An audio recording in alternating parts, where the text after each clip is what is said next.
말씀 보겠습니다. 계시록 3장 7절부터 13절까지 말씀 다 찾으셔서 한 절씩 교독하고 마지막 절은 함께 읽겠습니다. 계시록 3장 7절부터 13절까지 말씀 우리 한 절씩 교독하겠습니다. 제가 먼저 읽습니다. 빌라델비아 교회의 사자에게 편지하라.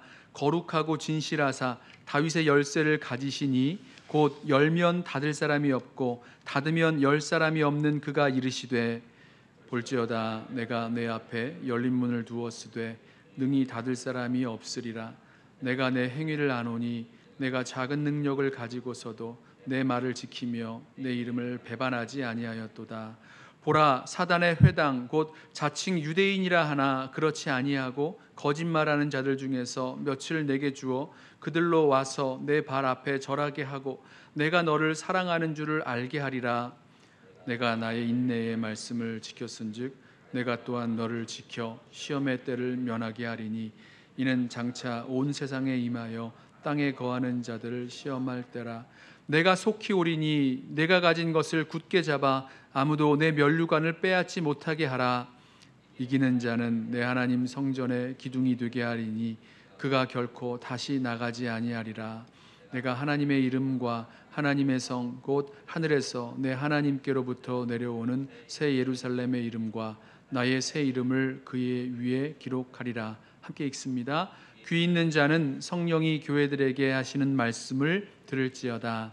아멘. 이제 김실 목사님 나오셔서 기회, 작으나 컸던 빌라델비아 교회라는 말씀으로 말씀 증거하실 때 큰 은혜의 시간 되시길 바랍니다. 우리 한번 박수로 우리 말씀을 기대하고 환영하면서 말씀 듣도록 하겠습니다.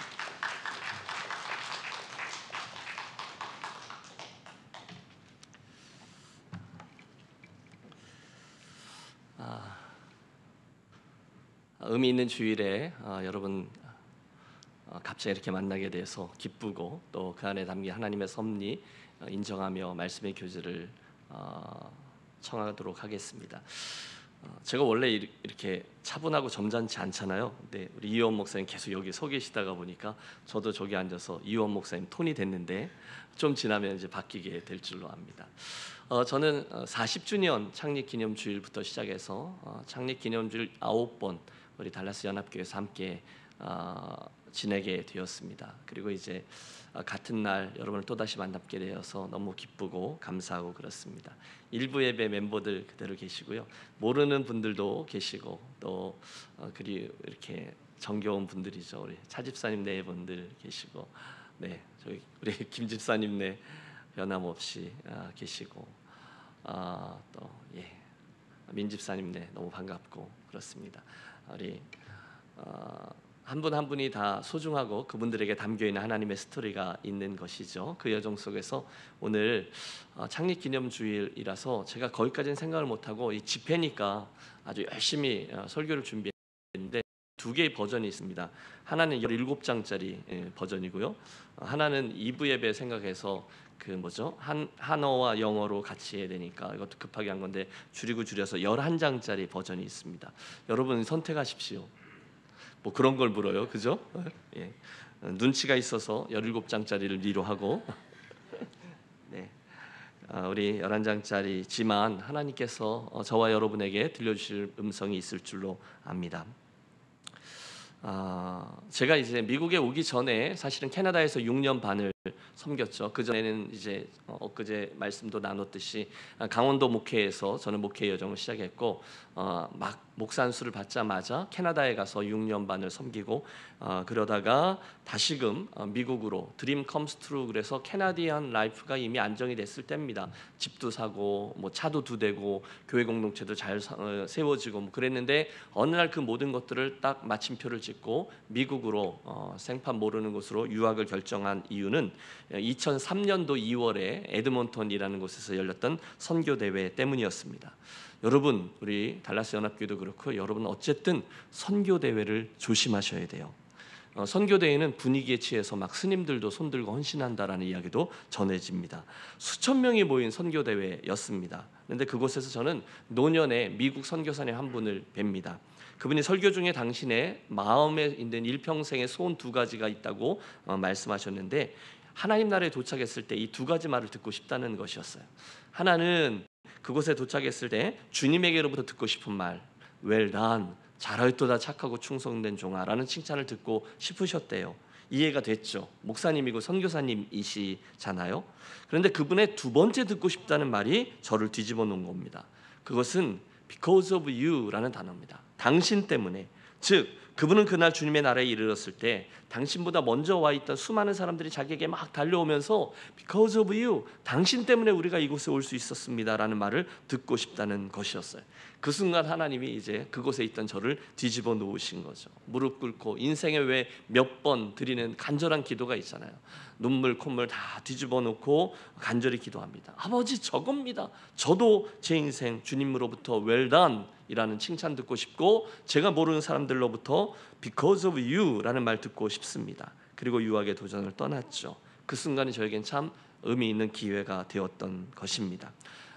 오늘 이 말씀이 우리 창립기념주일에 여러분과 또 한번 나눌 수 있게 된 것도 우연이 아니라고 생각합니다. 주님의 시선으로 우리 자신을 보고 있죠. 성도의 참된 표지 또는 교회의 참된 표지가 여러 개 쭉 나오고 있는데, 오늘 이 아침에 우리가 대하려고 하는 것은 기회라는 거죠. 빌라델비아 교회 차례입니다. 이번에 살피는 7개의 도시들 가운데 가장 짧은 역사를 지니고 있습니다. 맨 처음에는 빌라델비아라는 도시를 버가모의 임금이었던 아탈루스 2세가 동생을 위해서 건설하고 형제를 사랑하는 자, 그게 필라델피아라는 뜻이잖아요. 명명했습니다. 그런데 이 지역에 지진이 빈번하게 일어나곤 했는데 주후 17년경에 있는 큰 지진이 이 빌라델피아를 포함해서 주변에 있던 10개의 도시를 폐허로 만들어버렸어요. 이후에 황제 티베리우스가 이 도시의 재건을 명명하였고, 많은 재정을 로마에서 대줌으로 말미암아 나중에 이 도시가 재건되고, 사람들은 그 티베리우스 황제를 감사하다 그래서 그것을 네오 가이사라, 새 황제 또는 새로운 우리의 가이사랴라고 불렀습니다. 그곳에 세워진 빌라델비아 교회, 그를 향해서 주님의 말씀이 주어지고 있습니다. 7절, 빌라델비아 교회 사자에게 편지하라. 거룩하고 진실하사 다윗의 열쇠를 가지시니 곧 열면 닫을 사람이 없고 닫으면 열 사람이 없는 그가 이르시되. 주님은 당신을 거룩하고 진실하며 다윗의 열쇠를 가지고 있는 자다라고 소개하십니다. 유념해 두세요. 다윗의 열쇠. 구약에 등장하는 다윗은 하나님의 마음에 합한 자로 소개되는데 장차 오실 예수님을 예표했습니다.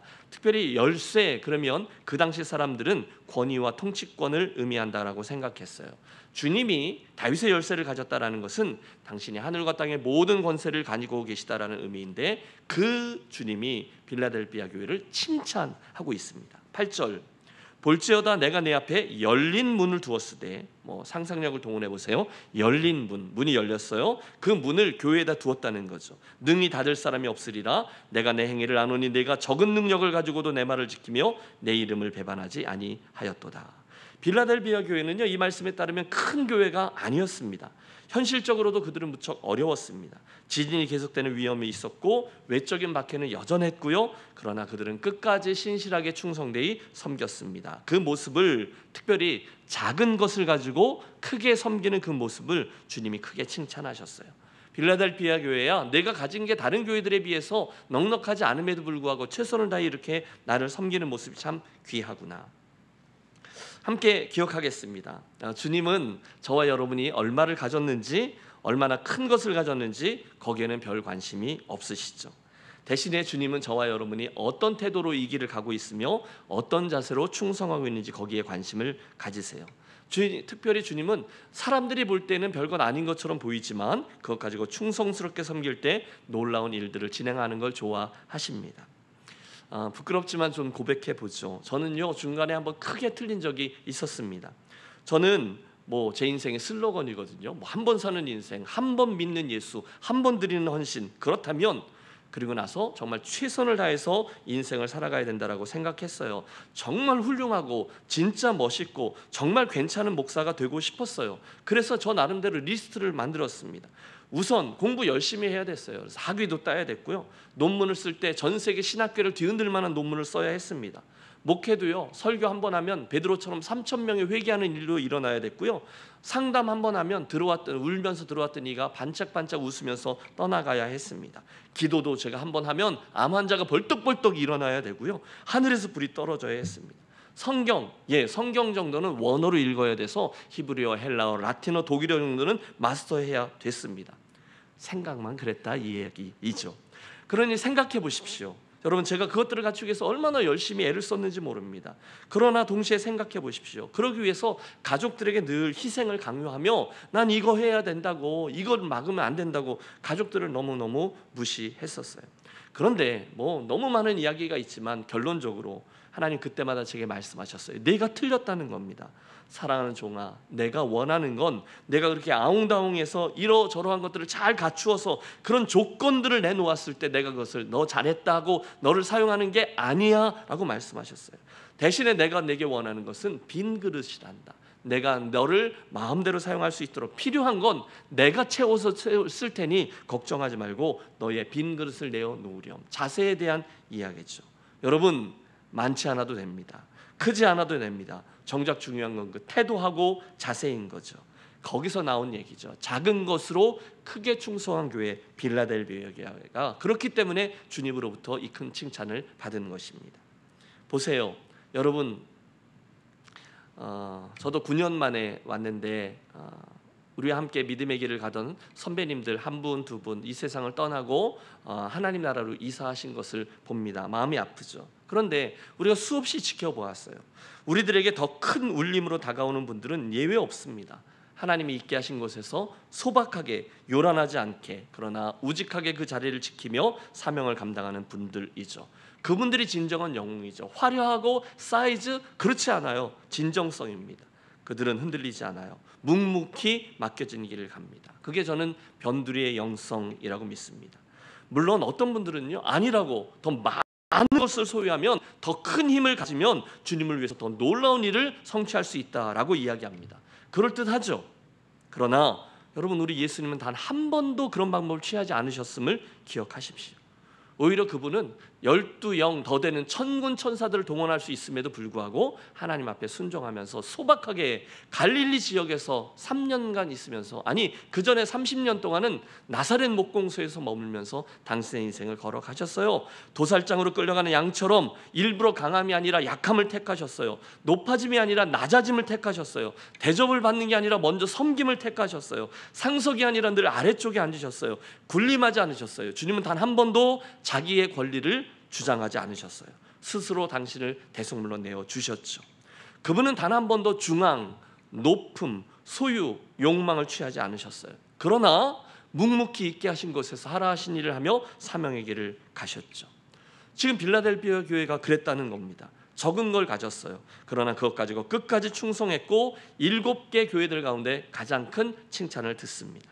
사랑하는 여러분, 교회 창립 기념 주일인데 이 빌라델비아 교회에 주신 말씀을 들으며 저와 여러분들에게 성경에 나오는 예수님 따라하는 이 변두리의 영성, 그곳에 있게 하신 곳에서 신실하게 걸어가는 회복되어져 낮아지고 우리에게 오늘 주어진 것으로 최선을 다해 충성함으로 주님의 큰 칭찬과 인정을 듣는 21세기의 빌라델비아 교회가 되시기를 축원합니다.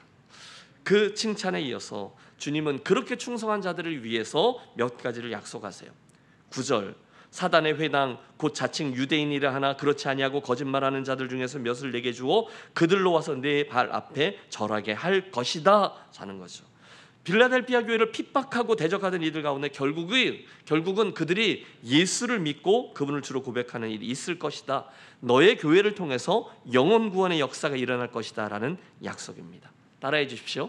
영혼 구원의 역사. 영혼 구원의 역사.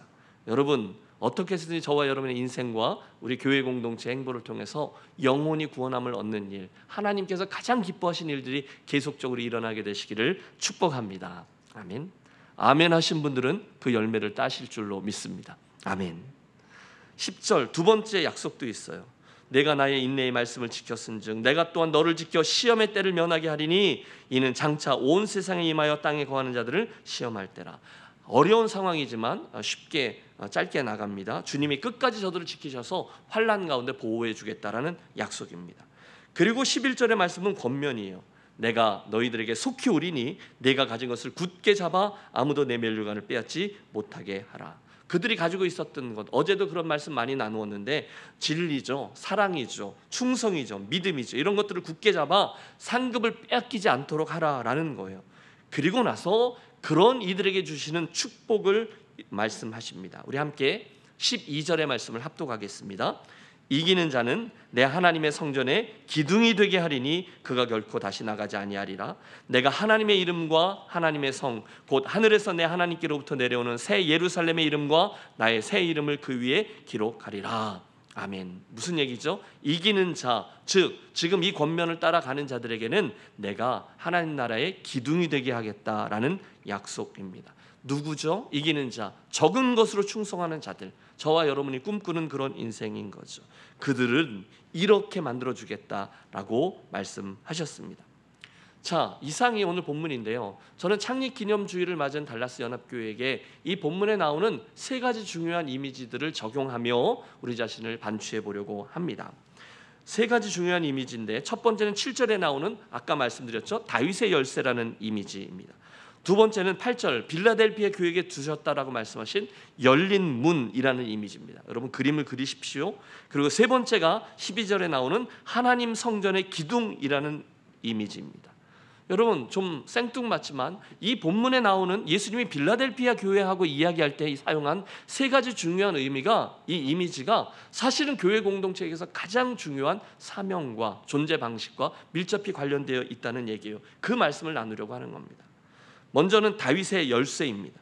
이사야 22장에 등장하는 용어인데 원래는 엘리야김이라는 사람을 사용할 때, 지칭할 때 사용된 이미지였어요.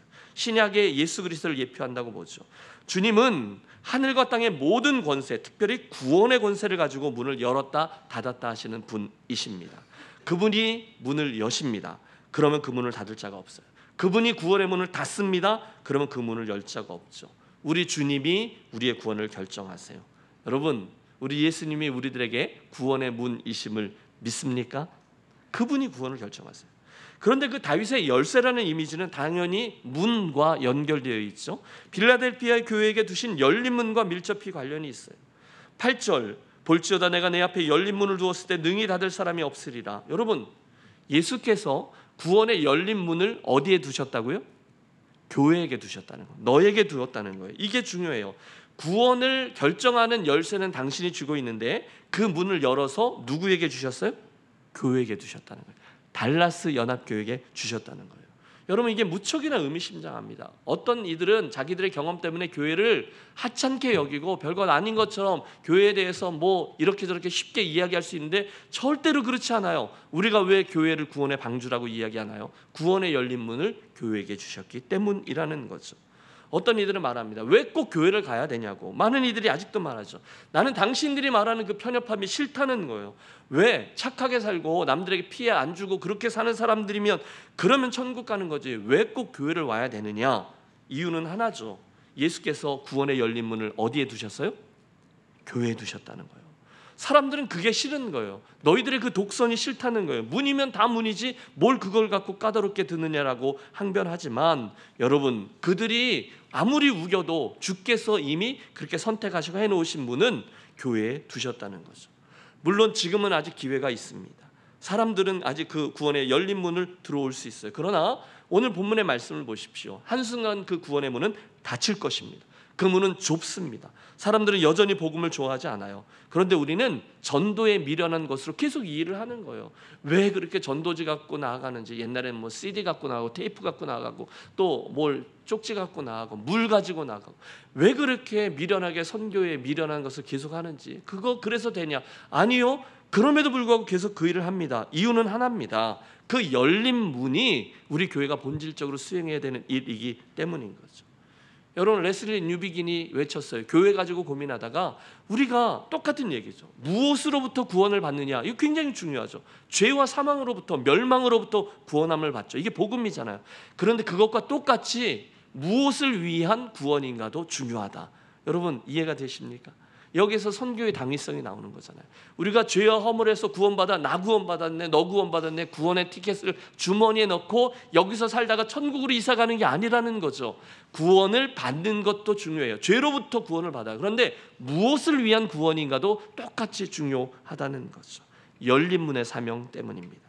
오늘도 세상에는 아직도 예수님을 구주로 믿지 못하고 알지 못하는 이들로 가득합니다. 우리가 볼 때는 괜찮아 보여요. 우리보다 큰 집에 살고요, 우리보다 좋은 차 끌고요, 우리보다 더 건강하고 우리의 자녀들보다 더 잘 나가는 자녀들을 두었어요. 그들이 우리를 보고 그런 얘기도 하죠. 세상에 미련한 것, 아직도 2000년 전에 죽은 그 청년 예수가 너를 구원한다고 믿어 그걸 믿고 교회를 다니냐? 아이고 세상에 미련한 놈들 같으니.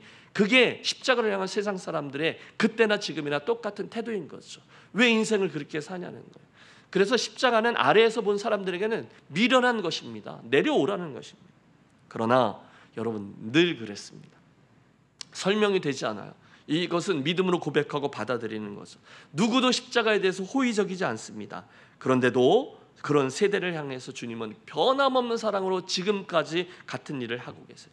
내가 여기 있노라, 내게로 오라. 다행히 아직은 이 문이 열려 있죠. 누구든지 그 문으로 들어가면 구원을 얻고 생명의 꼴을 얻습니다. 지금은요. 그러나 애석하게도 그 열린 문은 어느 한순간 굳게 닫혀버릴 겁니다. 우리의 개인적인 인생에도 우주적인 역사에도 다윗의 열쇠를 가진 예수님께서 어느 날 문을 닫고 잠궈버리실 거예요. 틀림없습니다. 그때 수없이 많은 사람들이 절규할 겁니다. 나는 몰랐다. 나는 그거 잘 알지 못했다. 이건 말이 안 된다. 알았으면 내가 당연히 그 문으로 들어갔겠지. 항변할 겁니다. 그런데 주님이 말씀하세요. 이렇게 할 거라는 거예요.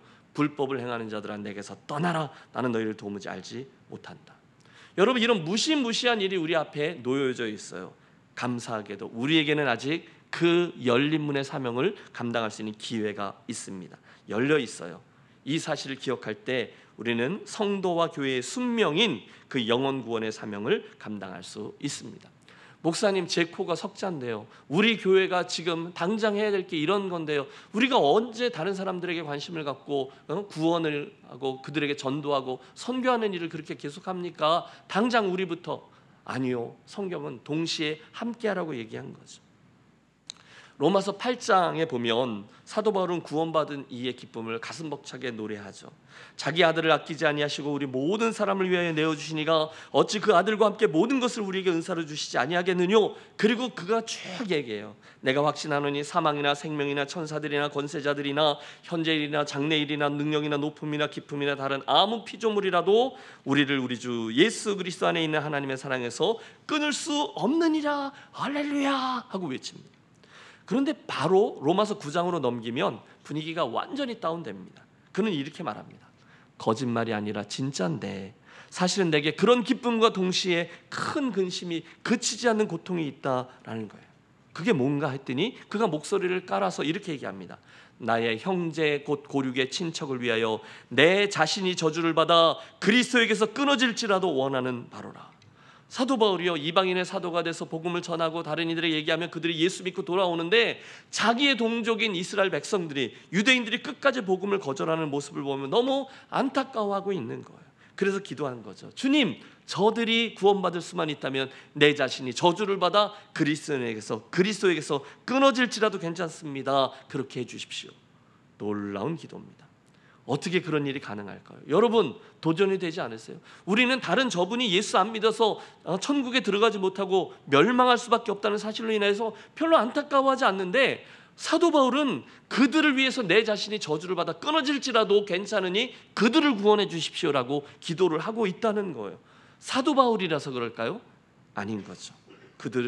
그들을 향한 하나님의 사랑을 저가 느끼고 있는 거예요. 또 그 잃어버려져 있는 영혼들의 운명이 어떻게 될 것임을 분명히 알고 있었기 때문이에요. 그래서 사도 바울이요 들 중요한 건 다 내려놓고 그 일을 위해서 일평생 걸어간 거죠. 여러분 이게 선교사님들만 이해하는 이야기인가요? 아닌 거죠. 저와 여러분도 교회 공동체를 잘 세워서 구원의 방주의 역할을 하되 우리끼리 잘 있다가 그대로 천국으로 이사가는, 여러분 그게 구원의 전부가 아닌 것이잖아요. 구원의 방주의 역할을 하라는 거죠. 그래서 우리 달라스 연합교회도 그 일을 여태까지 수고하며 하고 계시고 앞으로도 잘 해내실 줄로 믿습니다. 그 이름을, 그 상황을 기억하자는 거죠. 제가 서두르고 있는데 뭐 그러거나 말거나 그냥 계속 해보겠습니다. 저는 초등학교 동창이었다가 군대에서 다시 만난 친구가 있어요. 최경식이란 친구인데 군대에서 다시 만났어요. 한 5개월 정도 우리가 겹쳐 있다가 이제 헤어지게 되었는데, 지나고 나서 저는 이제 다시 신학교 복학하고 이제 목회 여정을 걷는데 얼마 안 있어서 들리는 소문이 있는데 이 친구가 제대하고 예수를 믿기 시작했다는 거예요. 그리고 저 원래 출신이 그 북예동 교회라고 그 지역에서 꽤 큰 교회였어요. 한 1000여 명 정도 되는 교회였는데 그 교회 간 지 얼마 안 돼서 청년회 회장이 됐다는 거예요. 여러분 제가 그 교회 사이즈를 알면 대충 각이 나오잖아요. 청년부 새로 간 친구가 청년회 회장이 되려면 이게 수년은 걸려야 되는 건데 얼마 되지 않아서 청년회 회장이 됐다는 거예요. 출세 속도 굉장히 빠른 거죠. 그래서 저는 내심 자식 나이는 먹었고 장가는 가야 되겠고 그래서 연애나 한번 해보려고 교회 갔겠지 자식, 그리고 생각 없이 흘려들었어요. 실제로 그 친구 거기서 연애에 성공해서 결혼에 골인했습니다. 그런데 이제 몇 년 후에 제가 캐나다에 가 있었는데 그 친구가 그 교회에서 외국인 노동자 사역을 열심히 했는데 그 사역을 하다가 그 부서, 그러니까 외국인 노동부 사역 뭐 이런 부서겠죠. 거기 핵심 멤버가 되고 거기 담당 부장 집사가 됐다는 거예요. 그래서 제가 관심 있어서 홈페이지를 들어가 봤더니 얼마나 열심히 그 친구가 외국인 노동자들을 섬기는지 깜짝 놀랐어요. 우와, 이 친구 장난 아니네. 그런데 얼마 안 있다가 뭐 최전도사 어쩌고 이름이 타이틀이 바뀌기 시작하더니 아예 직장 다 접고 목회자가 되겠다고 신대원으로 갔어요. 그리고 졸업하고 지금 안산에서 그들을 위해서 열심히 목회하며 외국인 노동자들을 섬기고 있어요. 그때부터 지금까지 이메일을 주고받으면 도통 헷갈리는 거죠. 누가 집사고 누가 목사인지. 이 친구가 얼마나 뜨거운지 제가 정말 감동받았어요. 처음 된 자가 나중 된다고 꼭 내 이야기하는 것 같고 나중 된 자가 처음 된다 그 친구 이야기를 하는 것 같아요. 그런데 드리고픈 말씀이 이겁니다. 전후좌우의 얘기를 잘 모르고 있으러가네 제가 벌써 오래전입니다. 99년도에 캐나다에 있던 2세 친구들 데리고 저희가 태국으로 선교 사역을 갔다가 돌아오는 길에 한국에 며칠 들렀는데 제가 그 동네에 다시 나타났다는 소문을 듣고 저를 꼭 만나야 한다며 저를 찾아온 거예요. 그래서 그게 이제 북의 역 앞에 있던 2층에 있는 커피숍에서 만났는데 그곳에서 저는 제가 꿈에도 잊지 못할 감격스러운 이야기 하나를 듣습니다. 신이라, 내가 왜 예수 믿게 됐는지 너 아니? 몰라. 너 때문이야. 여러분 제가 깜짝 놀랐어요. 나 때문이라고? 그래, 나는 너랑 이러저런 이야기를 할 때마다 네 인생에서 뭔가 특이한 걸 보곤 했어. 내가 단순히 신학생이어서 그런 건 아니었던 것 같고 예수 믿는 사람의 인생은 뭔가 좀 다르구나라는 생각이 들게 하는 뭔가가 있었어. 그래서 그게 뭘까 하다가 너랑 헤어질 때 네가 교회 댕겨 임마 이러고 간 게 생각이 나서 교회를 나가기 시작했고 그곳에서 예수님을 만날 수 있었어. 그래서 나는 내 인생에 가장 귀한 예수 그리스도를 소개해준 너에게 늘 감사해 라고 말하는 거였어요. 여러분 오늘 그 선교사님이 나누었던 소원이 그런 거 아닌가 싶습니다. Because of you 라는 말, 그곳에서 저는요 하나님께서 천국에서 한 영혼이 구원함을 받을 때 하나님이 너무 기뻐하신다는 찬송가도 그런 거 있잖아요. 천국총을 친다고 하나님 얼마나 기뻐하시는지 그 마음의 일부, 그 천국의 기쁨 일부를 제가 커피숍에서 맛본 거죠. 설명은 안 돼요. 교회 댕겨 임마 뭐 이러고 왔다 그러는데 분명한 것은 그 친구가 저를 통해서 예수님의 어떤 면을 보게 되었고 나중에 알게 되었다는 거예요. Because of you, 당신 때문입니다. 너 때문에 내가 예수 믿게 되었어. 여러분 이게 얼마나 영광스러운 일인지 아세요? 이게 이렇게 끝나지 않아요. 왜냐하면 그 친구의 그 회심을 통해서 그 사역을 통해서 똑같은 경험을 하게 되는 수많은 외국인 노동자들도 그날 저에게 Because of you라고 할 겁니다. 그들 중에 어떤 이가 선교사적인 사명을 가지고 고향으로 돌아가 자기네 나라에서 자기 가족들을 예수 믿게 했으면 그들도 천국에서 저에게 Because of you 했을 겁니다.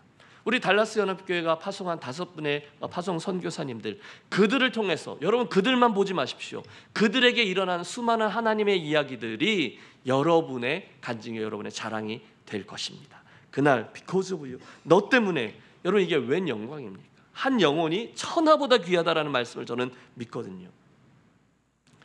여러분, 제가 운동을 좀 합니다. 지금은 이제 외모가 이렇게 체형이 받쳐주지 않지만, 여러분 달라스에 있을 때만 해도 우리 그 족구장에서 당회하고 막 그랬잖아요. 열심히 족구하고 운동 열심히 했습니다. 모든 운동을 좋아하는데 절대로 못 배우는 운동이 하나 있습니다. 그게 수영입니다. 살짝 이렇게 비웃음의 미소를 짓는 분이 계시죠. 제가 초등학교 4학년쯤으로 기억하는데 이유가 있습니다. 어머니께서 교회 학교에서 교사를 하셨는데 여름 수양회, 여름 성경학교 끝나고 교사들 다 버스에 태워가지고 야외회를 간 거예요. 뒤풀이 하러 간 거죠. 수련회 뒤풀이. 거기 갔던 게 한탄강이었어요. 빠져 죽는 사람이 많아서 한탄강이라 했다는 얘기가 있는데 즐겁게 물놀이를 하다가 제가 그만 한탄강의 그 급류에 확 하고 휩쓸리게 되었어요. 여러분 좀 놀라주신다거나 안타까운 표정을 지어 주시기 바라요. 휙 하고 놀란 거예요. 한참을 놀다가, 여러분 좀 협조해 주세요. 한참을 놀다가 저 강 건너에 어머니가 지나가셔서 엄마 이러고 싹 갔는데 미끄러운 돌 휙 미끄러져서 넘어졌는데 그만 그 급류죠. 급류에 확 하고 휩쓸려 내려간 겁니다. 여러분 물에 빠져 죽는 거 금방입니다. 이게 애들 표현을 쓰면 장난 아닌 거죠. 그 급박한 상황을 다 표현할 수 없는데 정말로 제가 그 물속에서요 꼴깍꼴깍 하면서 막 휩쓸려 내려가는데 눈을 딱 떴는데 정말로 온 세상이 샛노란색이더라고요. 예, 눈이 뒤집힌 거죠. 여러분 좀 공감 능력을 가져주세요. 저하고 같이 좀 떠내려가 주십시오. 와, 샛노라요. 그런데 그 상황에 제가 영화의 한 장면처럼 각인되어져 있는 한 장면이 있어요. 저희 어머님이 제가 휙 해서 떠내려가는 것을 보고 어떻게 하질 못하고 발을 동동 구르시면서 이걸 어떻게 하면서 그 강가를 따라 내려오시더란 말이에요. 꼴깍꼴깍 하는데 그 짧은 순간에 느껴지는 강렬한 느낌, 급류에 휩쓸려 떠내려가는 아들을 보면서 저걸 어떻게 하면서 따라오시는 어머니의 그 모습을 제가 느끼고 있었어요. 잊을 수가 없어요. 깨달았어요. 나는 주워온 자식은 아닌 게 틀림없다라는 깨달은 거죠. 그 마음이에요. 여러분, 우리들의 친구들 가운데, 여러분의 부모님들 가운데, 여러분의 형제들 가운데, 조카들 가운데, 이웃 가운데 아직도 예수님을 받아들이지 않는 뺀질뺀질하고 잘 안 잡히는 그런 분들이 있으시잖아요. 그들을 향해서 사랑하는 여러분, 우리 교회 식구들 중에 바로 이 마음을 품으셔야 한다는 거죠.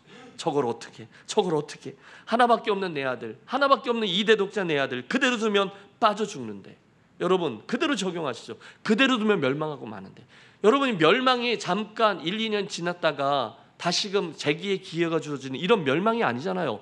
영원한 지옥 속에 떨어지게 되는데, 그냥 두면 안 되는데, 그때 우리가 눈물을 흘리며 애통하는 마음으로 기도할 수가 있는 거죠. 근데 그 상황에서 내가 조심하라 그랬지, 네 인생은 너의 것, 내 인생은 나의 것, 그러면 문제가 있는 거죠. 사랑하는 여러분, 우리가 예수 믿는 것과 예수 믿지 않는 것 지금 보면 별 차이가 없는 것 같아요. 구원의 열린 문으로 들어왔느냐 들어오지 않았느냐 그 이야기죠. 주일날 아침 일찍 나와서 이렇게 예배드리는 모습과 아니면 집에서 좀 늦게까지 있으면서 있는 모습, 그 정도일지 모르겠어요. 별로 차이가 나지 않아요. 그러나 그날 일단 인생이 맞춰지는 날 엄청난 차이가 생겨나는 거죠. 한 사람은 영원한 생명으로, 한 사람은 영원한 멸망으로 갈라질 겁니다. 지금은 기회가 있어요. 열린 문이 열려 있다니까요. 그러나 그날 그 문이 닫힌 다음에는 아무도 재기의 길을 얻지 못합니다. 다행히 저와 여러분은 구원함을 얻었습니다. 할렐루야. 여러분 할렐루야 하니까 아멘 할 정도의 얘기가 아니에요. 저와 여러분이 구원함을 받았어요. 영생을 얻었습니다. 새 생명을 얻었어요. 그리스도의 사랑에서 우리를 끊을 자가 없다고 하셨어요. 그러니까 아까 로마서 8장에 그런 고백이 나오는 거죠. 내가 확신하노니 아무것도 없어요. 사망, 생명, 천사, 권세, 능력, 이 모든 것들 중에 우리를 향한 하나님의 사랑에서 끊을 자가 없다고 하셨어요. 너무 감사한 거죠.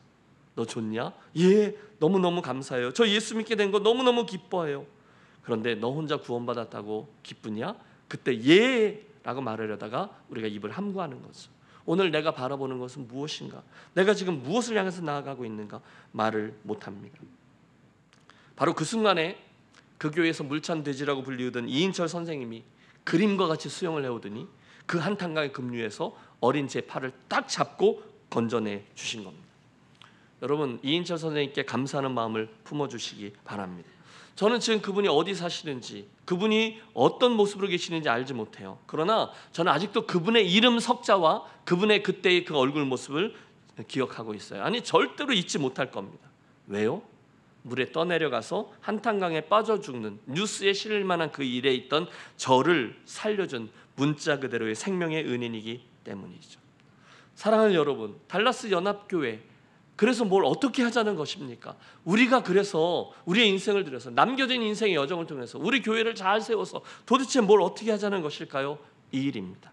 절대로 후회하지 않을 일, 우리의 이름을 절대로 잊지 못하게 해야 될 일들이 바로 여기 있는 거죠. 예수 믿지 아니하는 분들을 긍휼히 여기시고, 내가 나만 예수 믿는 것으로 기뻐하는 것이 아니라 그들을 향한 사명까지 늘 염두에 두고 걸어갈 때 우리는 교회를 바르게 세우고 덜 중요한 씨름을 하지 않을 수 있고, 정작 중요한 주님께 인정받을 만한 일을 위해서 나아가는 그런 교회를 세우고 인생을 걸어갈 수 있을 것입니다. 두 개의 이미지를 살폈어요. 구원의 열쇠, 열린 문. 지금 우리가 그 역할을 하고 있는 거죠. 바로 그때 우리는 주님이 말씀하신 세 번째 이미지, 성전의 기둥 삼아 주시겠다라는 약속을 보장된 축복으로 받을 수 있는 거죠. 여러분 따라해 주십시오. 성전의 기둥. 여러분, 저와 여러분 모두가 하나님 나라 이 성전의 기둥으로 세워지는 인생이 되시기를 축복합니다. 다시 할게요. 여러분 정신을 똑바로 차리고 이 말씀에 반응해 주십시오. 하나님 나라 그분 성전의 기둥들이 되어지시기를 바랍니다. 여러분 선한 욕심을 가지십시오. 여러분 야긴과 보아스 이야기 아시죠? 열왕기상 7장에 보면 솔로몬이 성전을 건축하는데 성전 앞에 두 개의 커다란 기둥이 그 성전을 버티고 있어요. 저가 놋 기둥 둘을 만들었으니 그 고는 각각 18규빗이라. 야긴하고 보아스 높이가 8m, 그러니까 뭐 글쎄요, 지금 이거보다 한참 더 높은 어마어마한 높이의 고대 세계에서 어마어마한 기둥이죠. 그게 놋 기둥이에요. 놋 덩어리입니다. 여러분 그 역할이 무엇일까요? 하나님 나라를 든든히 떠받치고 있는 거죠.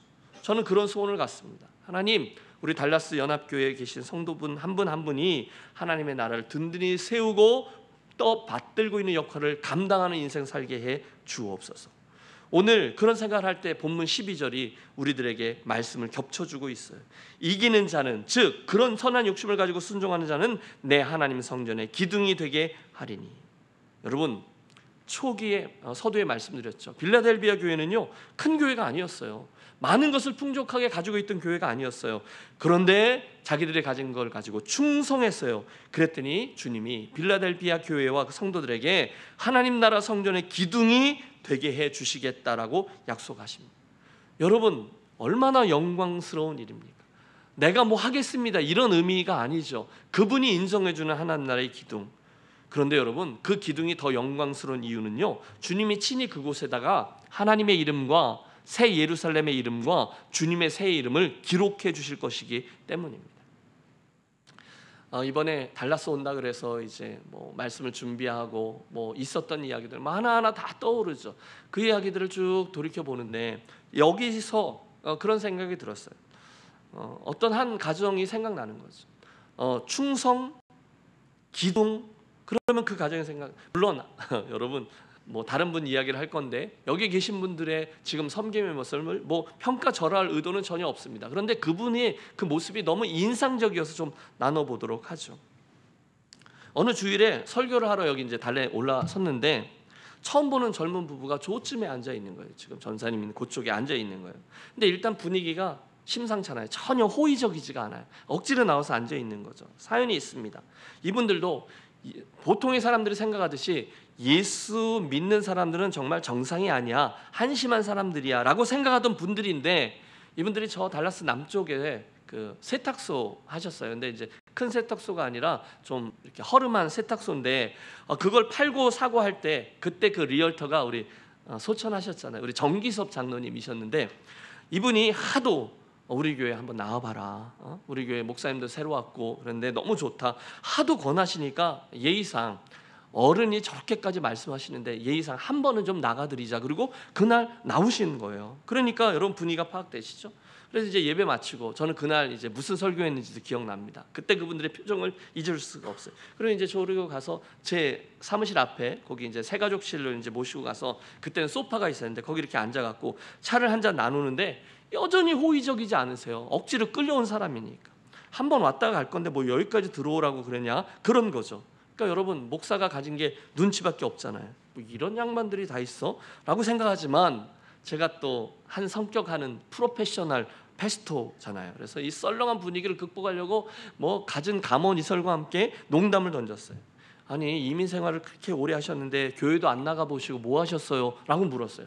그런데 정확히 잊혀지지 않아요. 그 아내 되시는 분이 이렇게 앉아갖고 저를 보고 앉지 않아요. 45도 각도로 저쪽 보고 앉아갖고 이렇게 말씀하셨어요. 뭐 교회 안 가도 뭐 별로 아쉬운 게 없어서 점점점 이러는 거예요. 여러분 화가 나요 안 나요? 응? 그러니까 이따 더 얘기하지 말자라는 거죠. 그래서 저도 뭐 나름대로 최선을 해서 예의를 갖추고 이제 식당으로 같이 모시고 가서 식사 맛있게 하자고. 그래서 식사 맛있게 드시고 이제 가세요. 그리고 인사하고 돌아왔어요. 근데 이게 웬일이에요? 그 다음 주일에 또 와서 앉아 있는 거예요. 그래서 제가 이제 예배 마치고 나가면서 아니 뭐 안 올 것처럼 그러더니 또 왜 왔어요? 라고 말하고 싶지만 그럴 수는 없잖아요. 그래서 또 오셨네요. 반갑게 맞았어요. 그 다음 주에 또 오셨어요. 우와, 나중에 알고 보니 그들이 그날 그냥 한번 와준 거잖아요. 정기섭 장로님 때문에. 그런데 그때 구원의 문, 열린 문의 역사가 그들에게 있었다는 거죠. 첫날 설교를 듣는데 그분이 이렇게 바라볼 때 생각이 들더래요. 참 목사가 하는 말이 거짓말은 아닌 것 같은데 이런 생각이 들더래요. 그래가지고 집에 돌아가면서 부부가 야 뭐가 있는 것 같으니까 한 달에 한 번씩만 한번 와보자. 그러고 왔다는 거예요. 근데 이제 한 달에 한 번씩이 아니라 매주 오게 된 거죠. 죽어도 가기 싫다 그러는 그 집 아들에게 한 번씩만 가보자. 그러고 왔대요. 그리고 한 주도 빠지지 않고 신실한 예배자가 되셨어요. 척 봐도 그들이 썩 부유한 분들이 아니에요. 놀라운 건 교회 온 지 한 달 만에 우리 부엌에 있는 작은 냉장고가 고장났다는 걸 알고 아무에게도 말하지 않고 살짝 사다가 바꿔놓고요. 그 당시 저희가 이제 설교, 목사 설교 CD 복사해서 저 H마트 앞에 뭐 이런데 K마트 뭐죠? 코마트 그런 데가 갖다 놓는 거잖아요.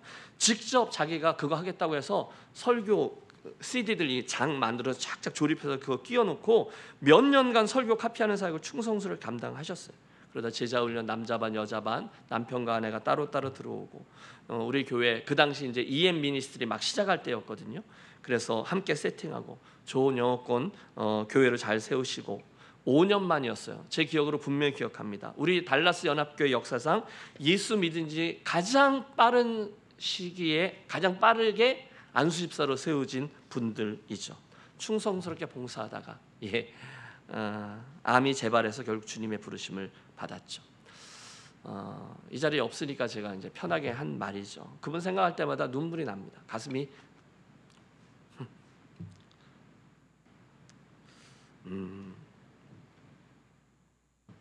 그분들의 그 충성과 사랑을 압니다. 제 목회의 면류가 아니고 자랑인 거죠. 많은 걸 가진 분이 아니었어요. 높은 지위를 가진 분도 아니었어요. 그렇죠? 세상적으로 우와 이런 분도 아니었어요. 그런데 그분이 가진 게 이 빌라델비아 교회처럼 가지고 있는 것으로 최선을 다했던 거죠. 주의를 돌려보십시오. 여러분 인생의 마침표를 찍을 때 그분들에 대한 우리들의 자연스러운 평가가 내려지잖아요. 아무에게도 말하지 않아요. 그러나 우리는 그분들에 대해서 나름대로 평가합니다. 주님도 뭐라고 생각하실까? 우리도 생각할 수 있어요. 안타깝게도 살아있을 때는 누구나 야 저분이 대단한 분이야 라고 하나님 나라의 기둥일 거야 라고 생각했던 분들 또는 그런 교회들이 순간 휘청되는 것을 봅니다. 아니었던 거죠. 이유가 뭘까요? 그 기둥에 하나님의 이름, 새 예루살렘의 이름, 그분의 이름이 아니라 엉뚱한 것들이 쓰여져 있기 때문이죠. 유명한 뭐 어떤 것, 그분이 세상적으로 뭐 잘 나가는 것, 또는 뭐 유명한 교회의 이름, 또는 어떤 유력하고 누구나 주목을 받는 어떤 목사의 이름, 이런 게 쓰여져 있으면 진짜 기둥이 아니었던 거죠. 바로 결론을 내려보시죠. 사랑하는 연합교회 성도 여러분, 빌라델피아 교회에게 주신 주님의 그 긴 이야기는 제가 뭐 다 전했는지는 모르겠지만 줄이면 기회에 대한 것입니다. 적은 것을 가졌어요. 남들이 볼 땐 별거 아니라고 생각할 수 있을 만한 거지만 최선을 다해서 그 기회를 선용했죠. 주님이 특별히 그 교회를 향해서 세 가지 이미지, 구원의 열쇠, 열린 문, 다윗의 열쇠, 열린 문, 그리고 하나님 나라의 성전, 그 앞에 있는 구원의 기회를 잘 선용하고 우리가 최선을 다해서 그 역할을 감당할 때 우리는 하나님 나라에 그분이 인정하시는 멋들어지는 성전의 기둥들이 되어질 것입니다. 여러분, 그런 이미지 하에서 남겨져 있는 저희들의 인생 여정을 맞추어 가시죠. 어떻게 사용할 것인지. 결국 주님 앞에 서는 순간에 그분에게 인정을 받는 이들이 지혜로운 자들인 거죠. 그 상급은 영원이라는 존재 방식에 영향을 미치는 것이죠. 그 다윗의 열쇠와 열린 문의 사명을 창립 기념주일에 잘 기억하시고 잘 감당해내서 결국 빌라델비아 교회처럼 내가 가진 것으로 크게 충성하였구나, 주님의 칭찬을 듣고 하나님 성전의 기둥으로 인정을 받는 저와 여러분의 인생과 달라스 연합교회 앞으로의 57년이 되어지시기를 주님의 이름으로 축원합니다. 기도하겠습니다.